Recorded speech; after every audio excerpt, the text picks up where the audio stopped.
Hey everyone, this is Nikki Wardwell-Sleeth. I am the leader and founder of the Society of Witchcraft and Old Magic, a very traditional occult order in the style of American witchcraft.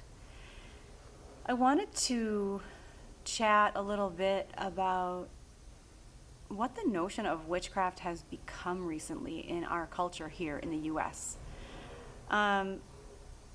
It's interesting for me to watch it evolve as someone who has been involved with the craft now for a good 25 years.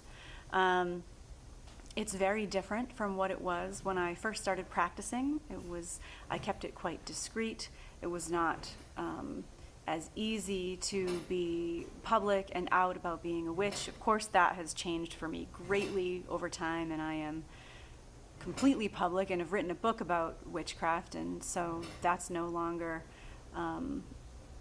a source of worry for me in terms of having to hide. However, so watching people's idea of witchcraft evolve is interesting, especially given social media and all of the groups and conversations and stuff that are out there. And I see all kinds of things going on, and I just want to make it clear that there is such a huge wide range of what witchcraft means to different people nowadays. There are a lot of people who self-identify as witches and don't have any training, and that's fine. We all have the right to practice spirituality the way that we wish. And if that's a magico-religious or just a magical practice or just a spiritual practice, that's great. Where it gets a little dicey, I think, is when people are offering things that are marketed to look like formal magical training, but you can't find any credentials or tradition or certifications behind that person. It's fine. Their coursework may be great, and it may be very valuable and rewarding for you. But it's only fair that you know exactly the skill level and the place where that teacher is coming from.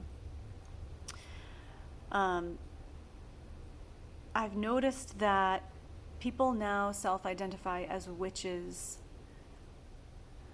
just on the basis of light engagement with magical ideas and simple magical practices.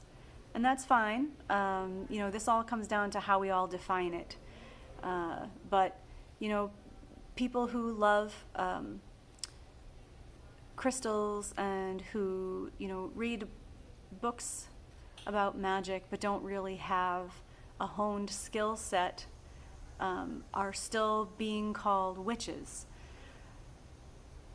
which makes me think that maybe we need another term for the type of practitioners that exist in an order like mine, the Society of Witchcraft and Old Magic.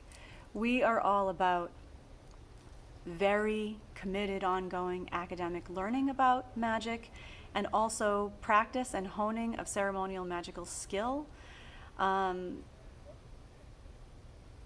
really developing the discipline and the committed structure that is needed to create proficiency in various aspects of practice. This is something that does not exist as a whole in the world of witchcraft from what I see. Discipline is so needed and is relatively rare to be found, I would say. My opinions could be really unpopular, and that's fine. But when we're talking about how effective a person is as a witch or a magician, it is going to come down to skills having been honed.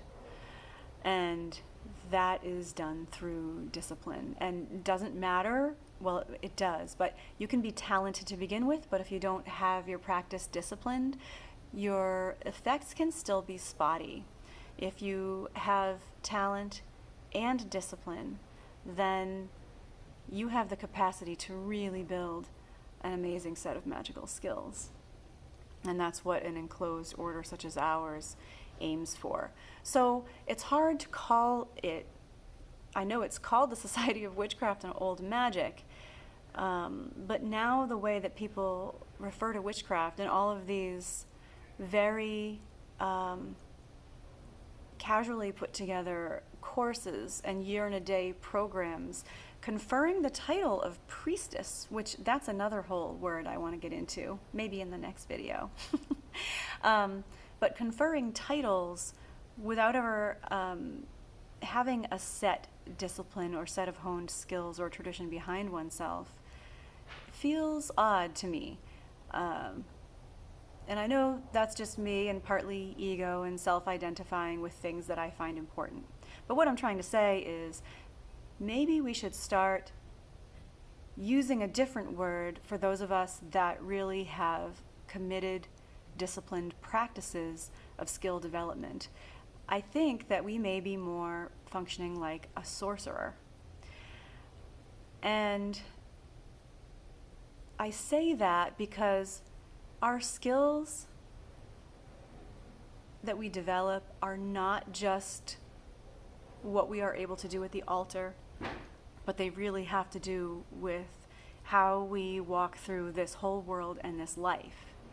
And when you have skill sets that are really honed and developed, you can use those on the fly, in the moment. You can use them to enhance communication. You can use them to enhance relationships, situations, change the energy of an atmospheric setting, as well as conduct a wonderful ceremony where the space and the energy is totally suited to make you the conduit for your magic. Those things require a lot of practice to get really good at. You don't just pick up a book that you just bought off the bookstore shelf and a bundle of sage and expect to have amazing results. Even though that, I agree, you can call that witchcraft. And that's why I'm looking for a different term and to make sure that in today's culture, we recognize that what the mainstream practice is not the occult practice. Occult actually means hidden, and there's a reason why orders like mine are not open to the public and are kept reserved to their oath-bound members. So just for perusal, witchcraft versus sorcery. Feel free to leave messages in the comments, and maybe look for more videos to come as I feel inspired. Thank you for listening.